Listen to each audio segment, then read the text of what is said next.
My name is Serena Voss. I'm 29 years old. And 5 days before my wedding, I found out that my own mother had been making phone calls for 3 months straight. Not to wish me well, not to help me prepare. She had called my fiance's entire family and told them I had a drinking problem. She had called my wedding venue and canceled the contract using a forged authorization letter she typed herself. She had called my oldest friends and told them the wedding was off, that I had finally come to my senses, and that I was embarrassed and didn't want to talk about it. She did all of this from the sunroom of her house in Cedar Falls, Georgia, wearing her gardening apron and sipping sweet tea like she was doing the most normal thing in the world. But what my mother didn't know was that my best friend Jade had been watching her for 4 months, and Jade had been building something my mother never saw coming. Stay with me, because this story isn't just about a wedding. It's about a woman who spent her entire life being slowly erased by the one person who was supposed to protect her, and the day she finally refused to disappear. If this story is already pulling at something real inside you, go ahead and hit that like button right now and subscribe if you haven't already. Drop a comment and tell me what city you're watching from. I genuinely love knowing who's on the other end of this. Now, let me take you all the way back to the night everything began. 14 months ago, a Tuesday evening in September, I am standing in the middle of a sunflower field outside Cedar Falls, Georgia, at golden hour, wearing a denim jacket and muddy sneakers because my fiance, Elliot Navarro, had told me we were just going for a drive. Elliot is a structural engineer. He is the kind of man who plans everything carefully and executes quietly. He doesn't make speeches, he doesn't perform. So when he pulls over on the side of Granger Road next to a field of sunflowers that I had pointed to through a car window once, 11 months earlier, saying, "That is the most beautiful thing I've ever seen," I already feel something shifting in the air before he even gets out of the car. He opens my door, walks me to the fence. The sunflowers are 6 feet tall, and the sky behind them is the color of burnt honey. He doesn't make a long speech. That's not Elliot. He just turns to me and says, "I've been trying to figure out the right words for a year. I finally decided there aren't any. So just this." He kneels down in the grass. He opens a small velvet box. Inside is his grandmother's ring, a thin gold band with a small oval sapphire, the color of deep ocean water. "I don't want perfect. I just want mornings with you." I say yes before he finishes the sentence. We sit on the hood of his car as the sun goes down, my hand in his, both of us watching the light die slowly over the sunflower field. 17 minutes of the purest quiet I have ever felt. Then my phone rings. It's my mother, Vivian Voss. "Serena, your Aunt Marlene just texted me. Tell me it's true." "It's true, Mom. Where's the ring? Describe it." "It's a sapphire. It was his grandmother's. It's A sapphire isn't traditional. People are going to ask questions. You need a venue immediately. The Hargrove estate books out by January. I hope you know that." I look at Elliot. He raises one eyebrow slowly. "Mom, we literally just got engaged 15 minutes ago." "Venues don't care about 15 minutes, Serena. I'll call Linda Hargrove tonight. She owes me a favor from the auxiliary fundraiser." "Mom, don't fight me on the first thing, hummy. Let me do this one thing." That phrase, "let me do this one thing," I had been hearing it my whole life, and every time it was never just one thing. I hang up and stare at the sunflower field going dark. Elliot watches me carefully. "You know you didn't have to answer." "I know." "But you did." "I know." He doesn't push. He never pushes. He just laces his fingers into mine, and we sit there a little longer until the last light is completely gone. That phone call was the first stone dropped into still water. I didn't understand yet how wide the ripples were going to reach. Let me tell you about my mother. Vivian Voss is 58 years old. She's beautiful in the way that women who have worked very hard to be beautiful are beautiful. Immaculate, composed. Every room she enters, she takes inventory of immediately. She was a real estate agent for 22 years, top producer in Cedar Falls for 9 consecutive years. She sold houses the way she ran everything else in her life, through sheer force of will and an absolute refusal to hear the word no. She raised me mostly alone. My father, Robert Voss, left when I was 11. Not dramatically, not with a fight. He just quietly packed 2 bags one Sunday morning and drove to Charlotte and built an entirely new life there. He sends birthday cards. We talk twice a year. That's it. My mother stayed. She worked. She showed up. She was at every track meet, every academic award ceremony, every graduation. She drove me to college herself, carried every box up 3 flights of stairs, and cried in the parking lot before she drove away. That part is real. But so is this. Growing up, every decision I made was examined, evaluated, and usually replaced with a better one she had already selected. My college major, she pushed business over English literature. My first apartment, she found a better one 2 blocks from hers. My friends, she had opinions about every single one. My career, I am a medical transcriptionist working remotely, which I genuinely love, and she has been subtly apologizing for it to her social circle for 4 years. I learned to stop fighting her at the door. It was just easier to let her through and manage the damage afterward. So when she offers to help with the wedding, I say yes. I set invisible limits in my head. I tell myself I'll redirect her when things go too far. By the second month, things are so far gone I can barely see the beginning from where I'm standing. She replaces my florist with her own, a stiff, formal arrangement in cream and white roses. I had wanted wildflowers, sunflowers specifically, something loose and alive and golden. Sunflowers are for birthday parties, Serena. This is a wedding. She switches the caterer without asking, a formal plated dinner service, instead of the low country spread Elliot and I had chosen together. Shrimp and grits, pulled pork sliders, peach cobbler in little cast iron skillets. Food that felt like Georgia in September. A buffet at a wedding looks like you ran out of budget. She changes the ceremony music from the acoustic guitar version of a song Elliot and I had danced to on our second date to a string quartet playing something classical and cold. You'll regret the guitar when you watch the video in 20 years. Every time I push back, she deploys the same weapon. Serena, I raised you by myself. I just want this to be perfect for you. Is that so terrible? And every time, something in me goes soft. The memory of her face at every hard moment, the empty seat on my father's side of every important room, the 2 suitcases and a Sunday morning. She uses all of it like a key she had cut specifically for me. It's around this time that my best friend, Jade O'Coffer, starts paying very close attention. Jade and I have been best friends since we were 15 years old. We grew up 3 streets apart in Cedar Falls.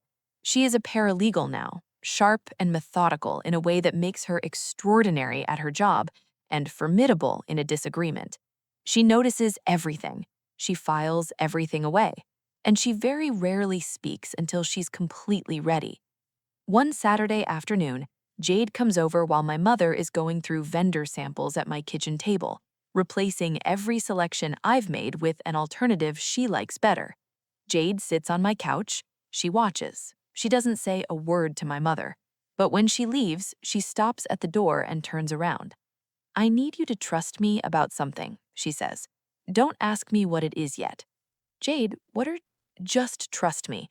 And don't tell your mother anything she doesn't absolutely need to know. She leaves before I can ask another question.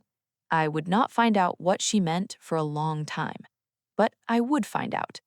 Keep watching because what Jade had been quietly building behind the scenes for 4 months is going to completely change everything you think you know about this story.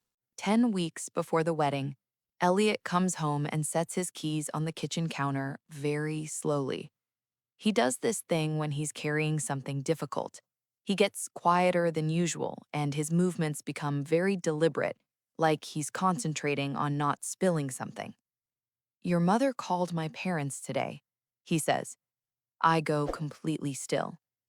She told them I should know that you struggled with alcohol in your early 20s, that it was something that had affected your relationships, that your last relationship ended partly because of it. The room shrinks. Here is the truth. I went through a hard season when I was 22. My father had just remarried in Charlotte without telling me. I found out through a Facebook photo. I had about 8 months where I leaned on wine too hard. I got help. I went to therapy. I have been completely fine for 6 years. My mother knew all of this because I had told her myself, in confidence, in one of those late night conversations where I thought being honest with her meant something. She took that truth and turned it into a weapon. What did your parents say? I asked. My mom asked if it was something current. I told her no. I told her you went through a hard time years ago, got help, and moved forward. I told her that was called being a human being. He pauses. My dad said your mother sounded very concerned. She isn't concerned. She's strategic. I know that. I've known that for a while. 20 minutes later, my phone rings. Mom. Elliot's mother called me cold and dismissive. I was trying to protect him, Serena. You told her I had a drinking problem. I told her the truth about your history. You told her a half-truth designed to make me sound broken.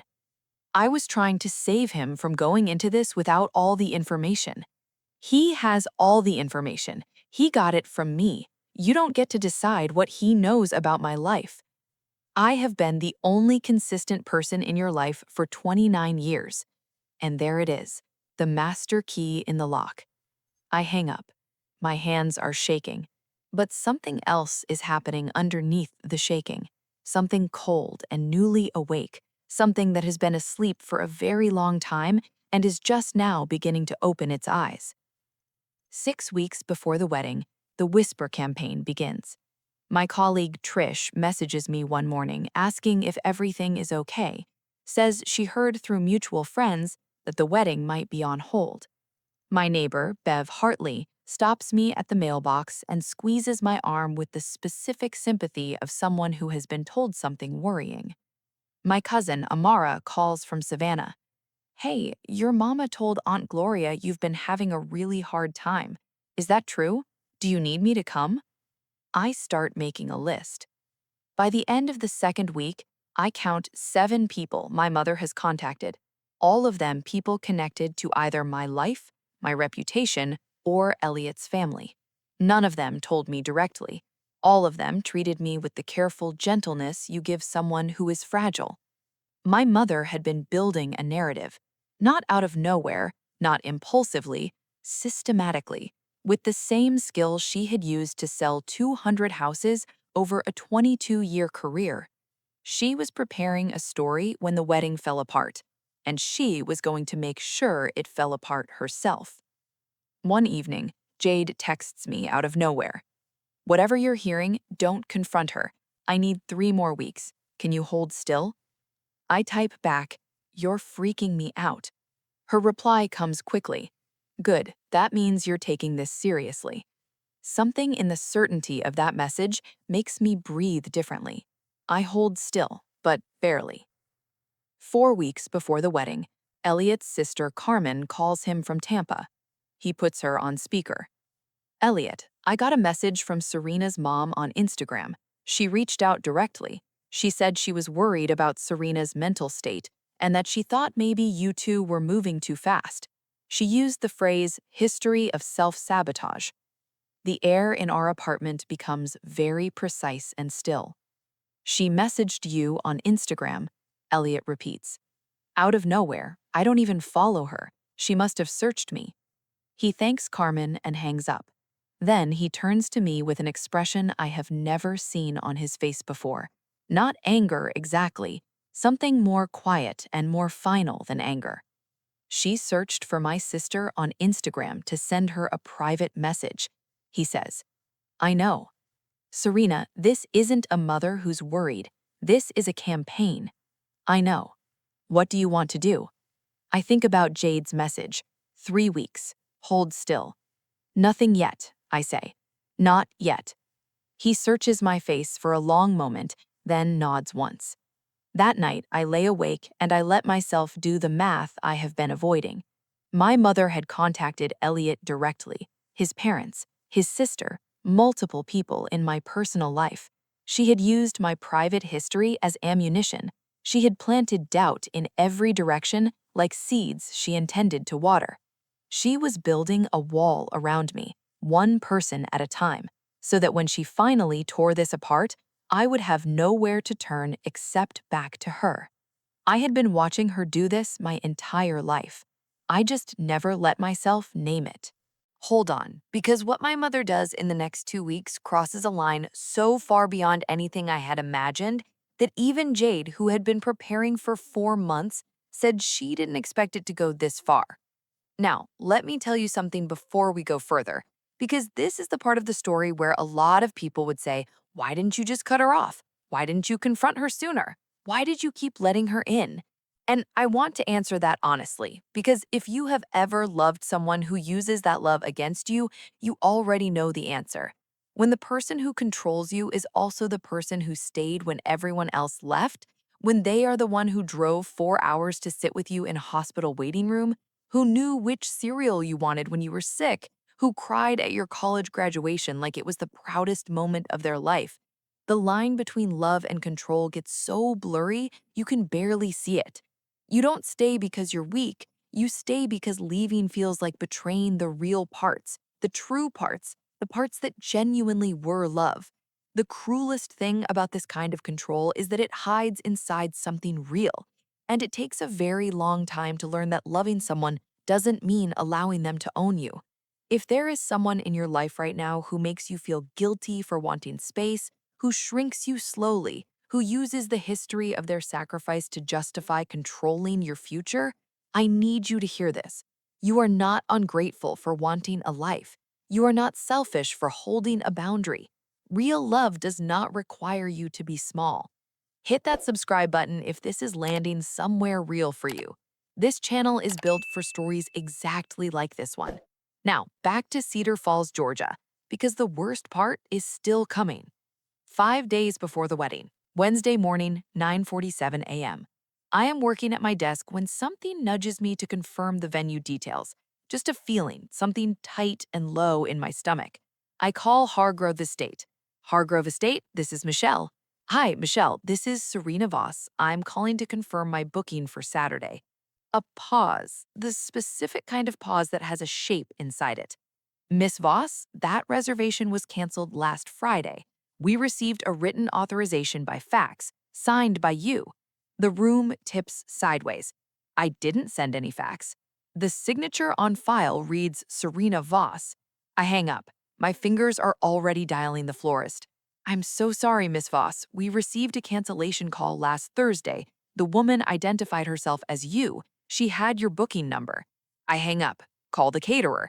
Miss Voss, yes, your order was canceled Wednesday of last week. The woman called twice, actually. She was very insistent. I hang up. I sit at my desk. The fluorescent light hums. I can feel the floor beneath me like it is made of paper. 2.5 years of weekend savings, packed lunches, Elliot taking extra consulting work on Saturdays, $16,000 built dollar by dollar towards something that mattered. My florist, my caterer, my venue, my wedding. All of it canceled by a woman who had my booking numbers because I had trusted her enough to include her in the planning folder. I call my mother. She picks up on the second ring. I was wondering when you'd call, she says. Not surprised, not defensive, calm in the way that someone is calm when they have been rehearsing. You canceled my wedding. I canceled a mistake. You forged my signature on a fax. Serena, you impersonated me to my vendors. I did what needed to be done. In 10 years, you'll understand that this was love. Something inside me does not break. It does not heat up. It goes very cold and very clear, like water goes clear when it finally stills completely. No, I say. Just that. One word. I hang up. My hands are shaking. My voice was not. I sit with that for exactly 1 minute. Then I call Elliot. Then Elliot calls Jade. And Jade says, don't call a single vendor back. Don't call your mother. Give me 48 hours. Don't ask me anything, just say okay. We say okay. That night, Elliot does something I don't find out about until later. His mother, Patricia Navarro, calls him at 10:15 p.m. He has learned by now to recognize Vivian's handiwork, so instead of reacting, he listens. He lets his mother speak, and quietly on the other side of his phone, he presses record. Georgia is a one-party consent state. He had confirmed this 3 weeks earlier, almost like he had been expecting something like this. His mother's voice on the recording. Elliot, Vivian called again tonight. She said Serena has told her she doesn't want the wedding, but she doesn't know how to tell you. She said Serena is scared of hurting you, and she's hoping you'll be the one to call it off. She said to please, please give her an out. Elliot listens to the full message. Then, very calmly, Mom, Serena did not say that. Not one word of that is true. Vivian Voss is trying to end this marriage, and she's using you to do it. After the call, he saves the recording. The next morning, he drives to Jade's apartment and hands him his phone with the file queued up. Jade listens without moving. When it ends, she looks at him. Is there more? I have 3 others. Jade leans back in her chair. Elliot, she says, I have been waiting for exactly this. 3 days before the wedding, Thursday afternoon, Jade arrives at our apartment with a large canvas tote bag, a laptop, and 2 coffees. She sits at the kitchen table and opens the bag. I need to tell you everything. Let me go all the way through before you say anything. I nod. Elliot sits beside me. The week your mother took over your vendor communication folder 4 months ago, I started making contingency plans. I didn't tell you because I didn't want to scare you before I had something real. She pulls out the first document. A signed venue contract. Sunfield Garden, Millbrook Road, Cedar Falls. A private outdoor property owned by a retired couple, friends of Jade's parents. Rolling lawn, old oak trees, a wooden ceremony arch already on site. The contract is dated 4 months ago. Jade, my voice breaks. You paid a deposit. You'd have done it for me, don't argue. She moves through the folder. Florist, Rosa Tate, an independent floral artist who works out of a studio on the east side of Cedar Falls. Wildflowers, sunflowers, loose greenery, honey-toned and golden. Exactly what I had originally chosen before my mother's substituted cream roses. I called Rosa 3 months ago. She's been holding your date. Caterer, Mama B's Kitchen, a catering company run by a woman named Brenda Solis, who has been feeding Cedar Falls for 15 years. The full low country spread. Shrimp and grits, pulled pork sliders, peach cobbler and cast iron skillets, sweet tea in mason jars.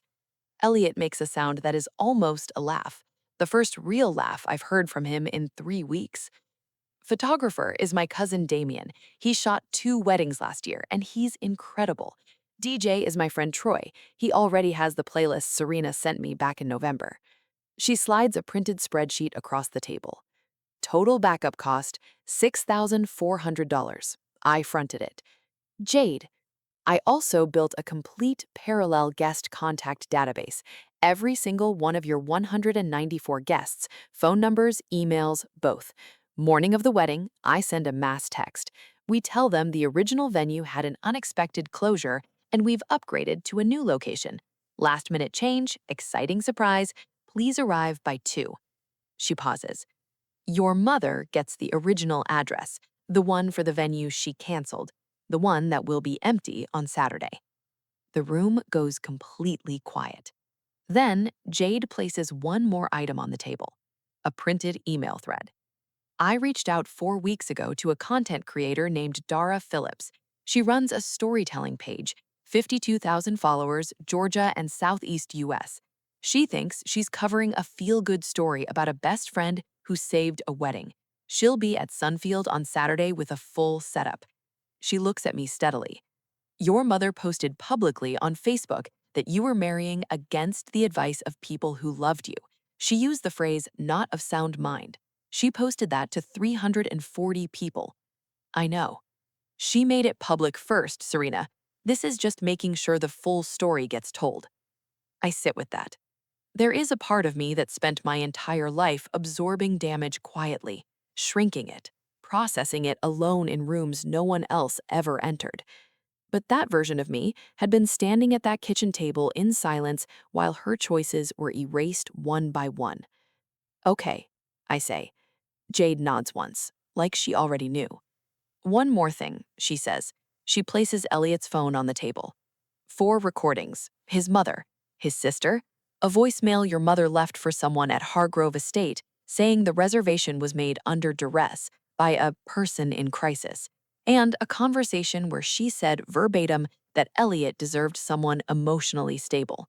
She lines them up like evidence on a table, because that's exactly what they are. Dara doesn't know about these yet. That's your call. I look at Elliot. He looks back at me. Let's make a call together, I say. That night, I lie in bed with the ceiling fan turning slowly, and I let myself think about things I have spent years avoiding. My mother worked hard. She stayed when my father left. She was at every important moment. That is real, and I will never take it from her. But I think about the moments inside the moments. The college roommate she called twice in the first semester to ask about my study habits. The boyfriend before Elliot, a gentleman named Perry, who she had subtly, consistently undermined until he quietly stopped coming around. The promotion I was offered at 26 that would have required a move to Atlanta, she had cried for 4 days until I turned it down. And I think about the drinking, the real story. The 8 months when I was 22 and lost and leaning on something I shouldn't have. She had held my hand through all of it, and then she had kept that story in a drawer, waiting for the moment it would be most useful. She didn't do that because she was cruel. She did it because she was afraid. Afraid of an empty house, afraid of a daughter who didn't need her, afraid of what she would find in herself if she stopped being needed long enough to look. I understand her fear. I just can't live inside it anymore. At 5:45 in the morning, I text Jade, "Let's do it."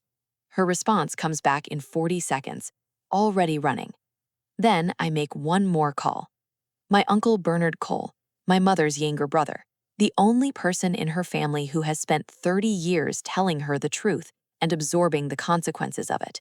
He has been asking me for years, quietly, without pushing, why I always look a little bit tired when I talk about my mother. "Uncle Bernard, would you walk me down the aisle today?" The line goes completely quiet. When he finally speaks, his voice is rough at the edges. "Serena Elaine Voss, that would be the greatest privilege of my 71 years on this earth." For the first time in months, I breathe all the way to the bottom. Saturday morning, the day of the wedding. Jade is already on her phone when I arrive at her apartment at 7 a.m. She is moving through her living room in leggings and a headset, working through a color-coded spreadsheet. Yellow, text sent. Green, confirmed new location. Red, needs personal call.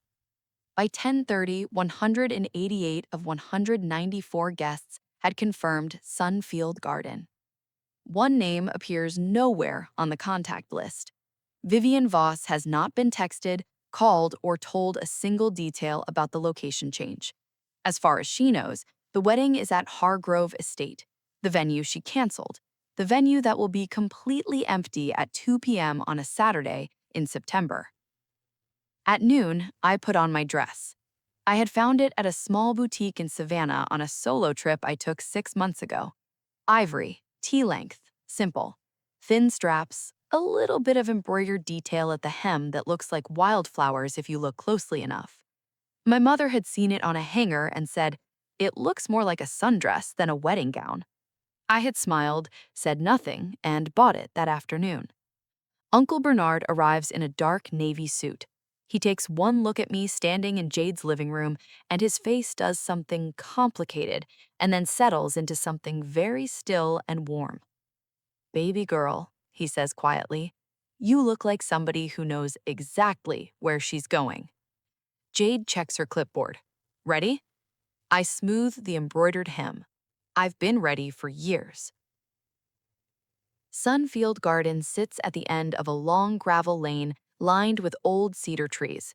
White painted fence, open wooden gate with wild ivy growing through it, Beyond the gate, a wide green lawn under a September sky that has gone the color of warm gold. Rosa Tate had been there since 6:30 a.m. Sunflowers everywhere, tall and loose and nodding in the light breeze. Mason jars on every table, wildflowers spilling out of them.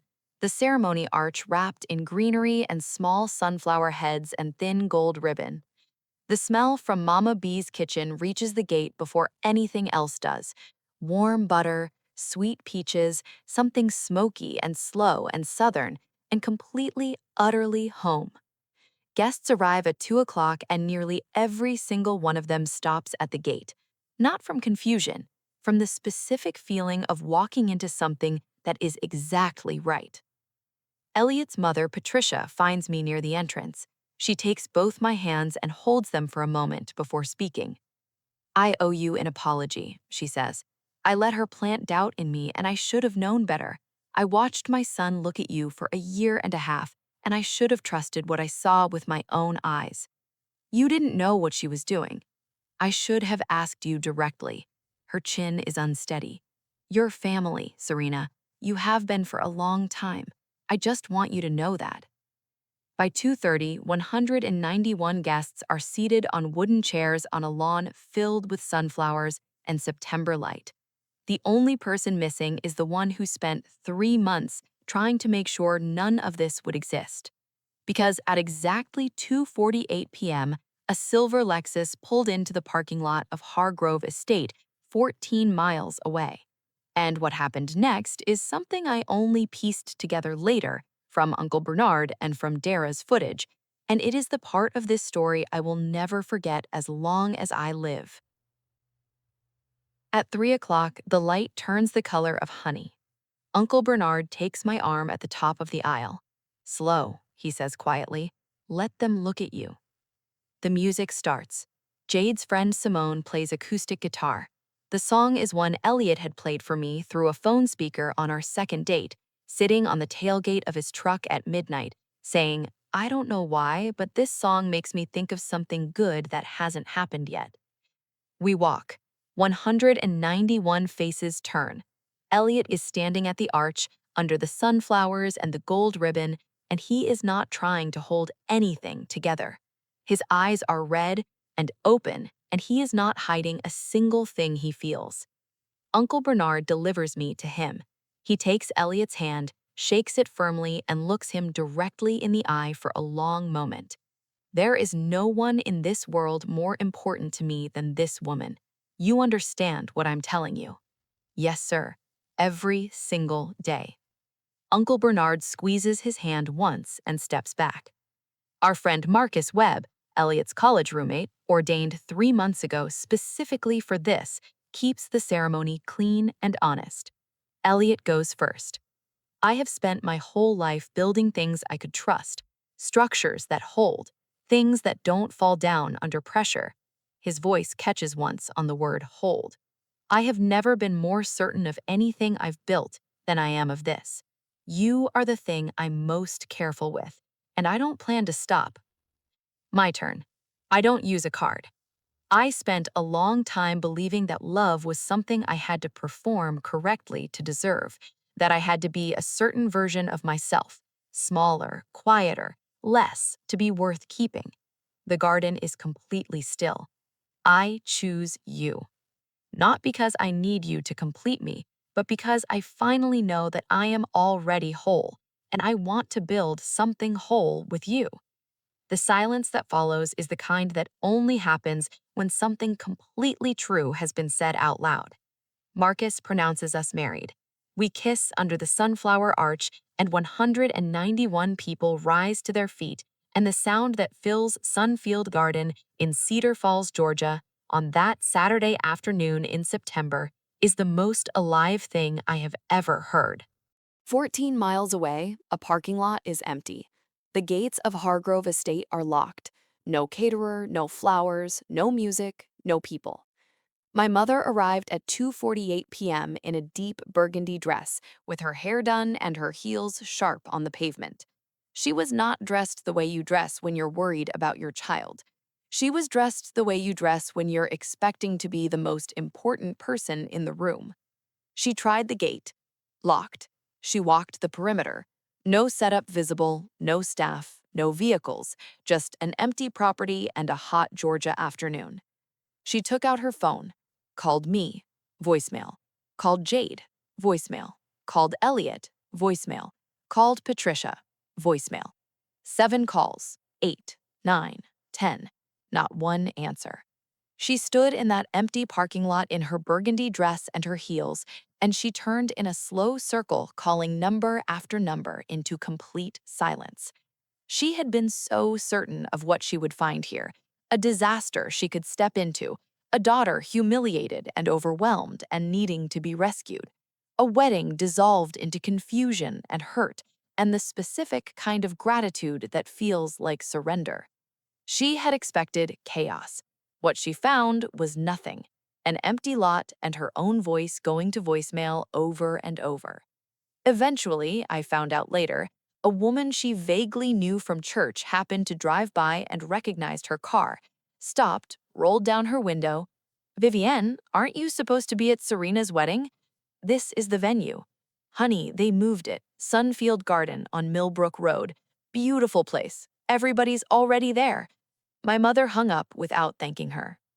15 minutes later, a silver Lexus turned slowly onto the gravel lane at Sunfield Garden. From inside the garden, the reception was in full swing. Music playing, paper plates loaded with shrimp and grits and peach cobbler, mason jars of sweet tea, children running barefoot on the grass. Elliot's 7-year-old niece Lily was chasing fireflies that had appeared early in the warm evening air, laughing at nothing, at everything. The silver Lexus parked. My mother walked to the gate. A man stood there, tall, calm, holding a tablet. His name was Jerome, a friend of Jade's who had been thoroughly and specifically briefed. "Good afternoon, ma'am. I need to verify you on the guest list. I am the mother of the bride." Jerome scrolled carefully, looked up. "I'm so sorry, ma'am. I don't see your name." Through the gate, my mother could see the sunflowers, the string lights coming on as the sun dropped. She could see a woman in an ivory embroidered dress dancing with a man in a navy suit under an oak tree. She could see mason jars and wildflowers and Lily chasing fireflies and 19 people who had received Jade's text and come to the right place. Everything she had canceled was right there, alive, whole, glowing, and there was a gate between her and all of it. "That is my daughter. I am her mother. Ma'am, I can't allow entry to guests not on the list." Her voice rose. Guests near the gate turned. Several of them had received Jade's venue change message, which had noted simply, "Due to unexpected cancellations made to our original vendors, we've relocated. See new address below." Everyone understood what unexpected cancellations meant.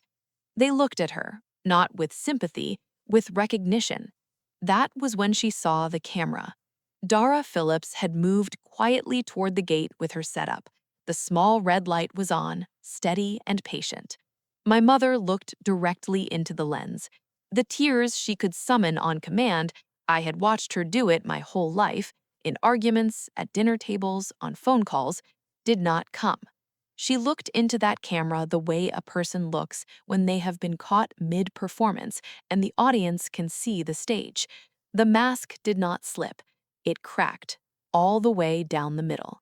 She turned, walked back to the silver Lexus, got in, did not look back, drove away down the gravel lane under the cedar trees as the music and the laughter from Sunfield Garden followed her out. Inside the garden, I was spinning in a slow circle on the grass while Simone played guitar, and the first fireflies of the evening came out. I did not know my mother had arrived.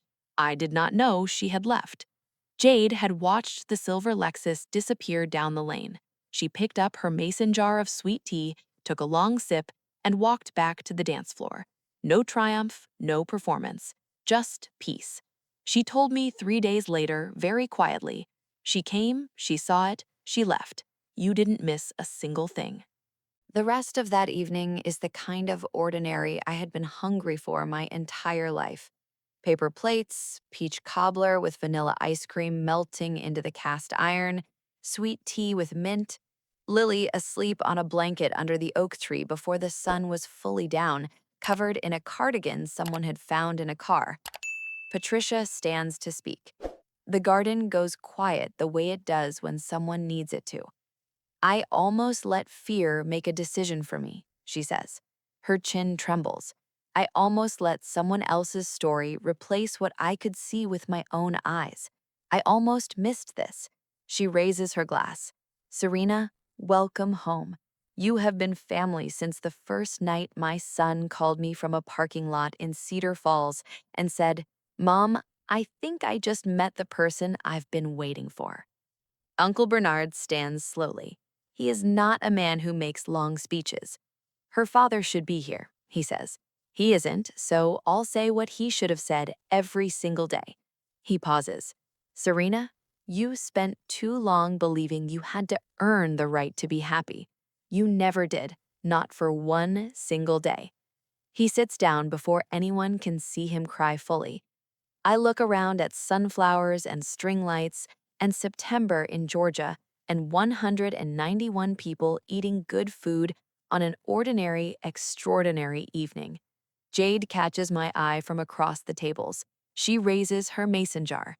I raise mine. We don't say a word. We don't need to.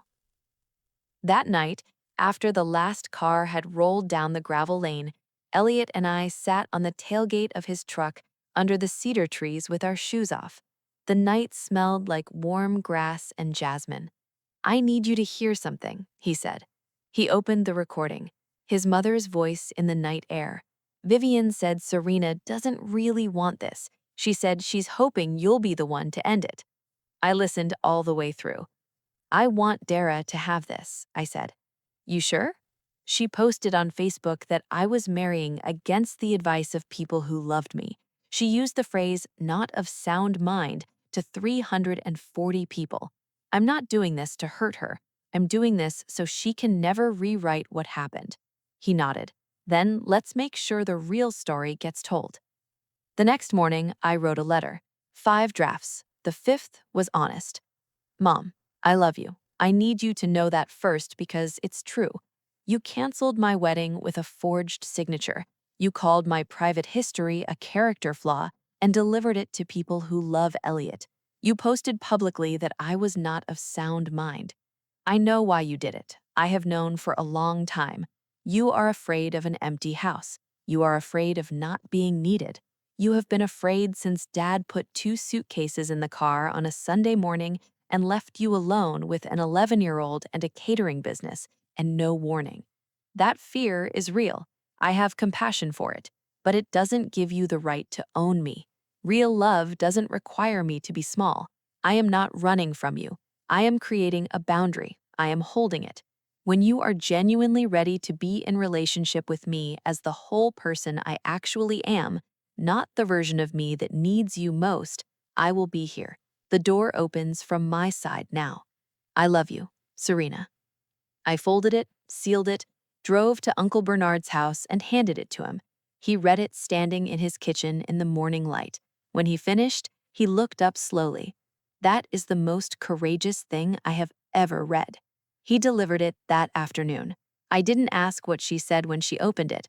I wasn't ready to know, and for the first time in my life, I was completely at peace with that. 1 week after the wedding, Dara published her piece. She kept it clean, respectful, thorough. She described a family member canceling all vendors 1 week before the ceremony. She showed photos of Sunfield Garden, the sunflowers, the string lights, the peach cobbler in cast iron, the woman in the ivory dress dancing under the oak tree. She interviewed Jade, who said simply, when someone you love is being quietly erased, you don't wait for permission to start building them back. Dara also released a short audio clip, 43 seconds of a phone voicemail left to Hargrove Estate by a woman claiming the reservation had been made by someone not in a stable mind state. The voice was unmistakable to anyone in Cedar Falls who had known Vivian Voss for 30 years. Within 4 days, The piece had been shared 1,200 times across Georgia community groups. Screenshots of my mother's original Facebook post, the one about marrying against advice, circulated before she could delete them. The Cedar Falls Women Business Network, of which my mother had been a member for 16 years, sent a formal letter requesting a meeting. Her church circle gone quiet. The coffee invitations stopped arriving. The real estate referrals slowed. The social capital she had spent 3 decades carefully building, devoted mother, resilient woman, self-made professional, shifted in value in a way that no amount of management or spin could reverse. She had made it public first. She had just assumed she would control the ending. 6 weeks after the wedding, Uncle Bernard calls me on a Sunday evening. He's struggling, he says. She's not leaving the house much. She told me you and Jade turned everyone against her. What did you say? I said nobody turned anyone. I said people watched what she did and made their own judgment. A pause. I drove by last week. I could see her through the window. She was at the kitchen table, photo albums out. Your baby pictures, her wedding photos from her first marriage. Is she seeing anyone? A therapist? Not yet. I think for a long time. Tell her this, I say finally. If she commits to consistent therapy, not one session, consistent, I will come to one joint session with her. One. That is everything I can offer right now. That's more than she deserves. Maybe, but I don't want her to drown. I just can't be the one she holds on to while she does. Uncle Bernard goes quiet for a moment.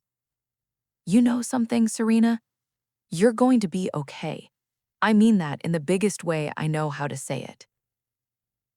The financial piece untangles slowly and more completely than I expected.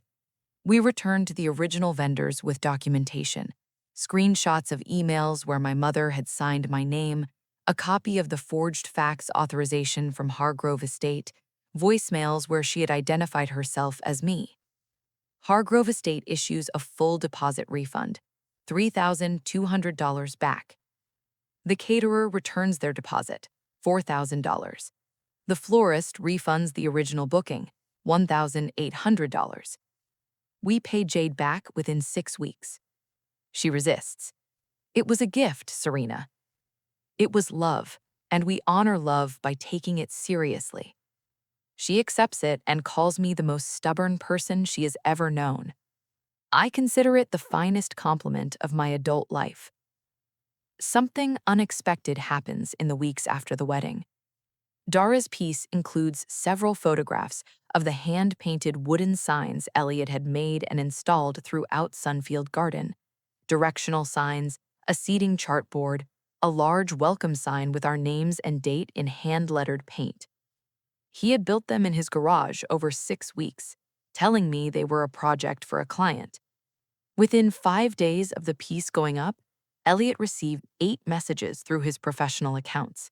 A restaurant in Savannah planning a renovation, a boutique hotel in Atlanta looking for custom signage, an interior designer in Charleston who wants to talk about a full residential project. His side work, something he had always done quietly for love of it, suddenly has a waiting list. The wedding my mother tried to destroy became the door that opened the next season of his career. She did not intend to give us that. But here we are. Before I tell you the last part, I want to speak directly to you for a moment. Not as a storyteller, as a person. I didn't share this story so you would hate my mother. Vivian Voss is a woman in real pain. She lost her marriage. She raised a child alone. She poured every part of herself into being needed, and somewhere along the way, she confused being needed with being loved. Her fear is genuine, but genuine fear does not justify what she did. And this is the thing I most want you to hear. If there is someone in your life who uses love like a leash, who makes you feel guilty for wanting space, who slowly shrinks you until you can barely recognize yourself in the mirror, who holds their sacrifice over your head like something you will spend your whole life repaying, You are not ungrateful for wanting a life that is fully yours. You are not selfish for requiring someone to treat you with dignity. You are not a bad daughter, son, partner, or friend for refusing to orbit someone else's fear forever.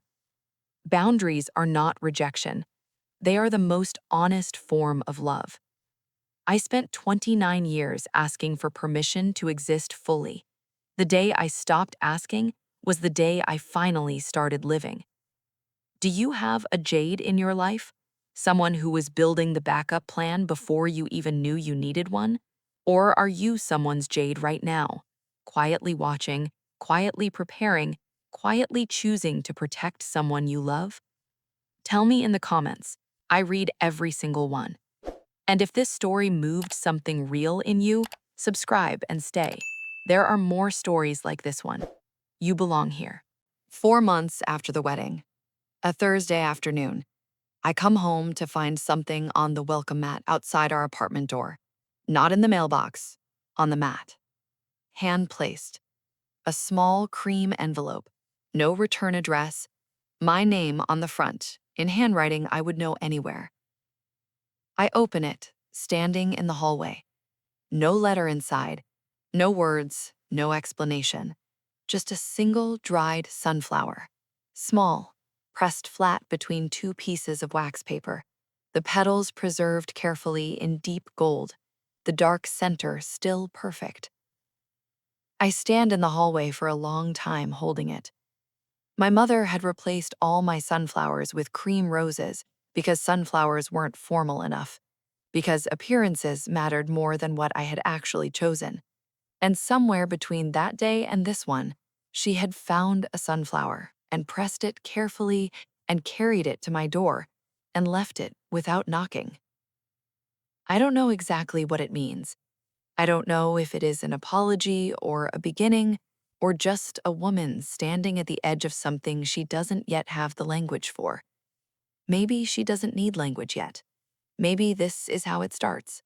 Not with a long conversation, not with a dramatic scene, just a small golden flower left on a mat in a hallway. Maybe that is enough for now. I carry it inside and set it on the shelf beside our wedding photo. Elliot and me under the oak tree at Sunfield Garden. Sunflowers everywhere. String lights soft and golden in the background. September in Cedar Falls. Elliot comes in from the kitchen, a dish trowel over his shoulder. He sees me at the shelf and goes still. You okay? I stand there a moment with the small dried sunflower in my hand. Yeah, I say. I really think I am. He comes and stands beside me. We look at the photo together. Through the window, the late afternoon sun comes in gold and warm across the floor. The neighbors' wind chimes move in the October breeze. Somewhere outside, a mockingbird is going through every song it knows. My name is Serena Navarro. I am 29 years old. I have a husband who builds things that hold, a best friend who built the backup plan 4 months before I knew I needed it, an uncle who walked me down an aisle lined with sunflowers and told me the truth about myself. A mother who is somewhere right now, maybe looking at an old photo album, maybe standing at the edge of something hard and necessary and real. And for the first time in my life, truly, completely, without condition, my life is mine.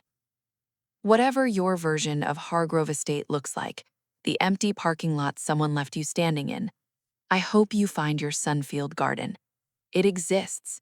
You deserve to be there. Thank you for staying with me all the way to the end. If this story reached something real in you, please like it, share it, and subscribe so you never miss one. These stories are made for people who need to hear them at exactly the right moment. Wherever you're watching from tonight, whatever gate you're standing outside of right now, I see you. See you in the next one.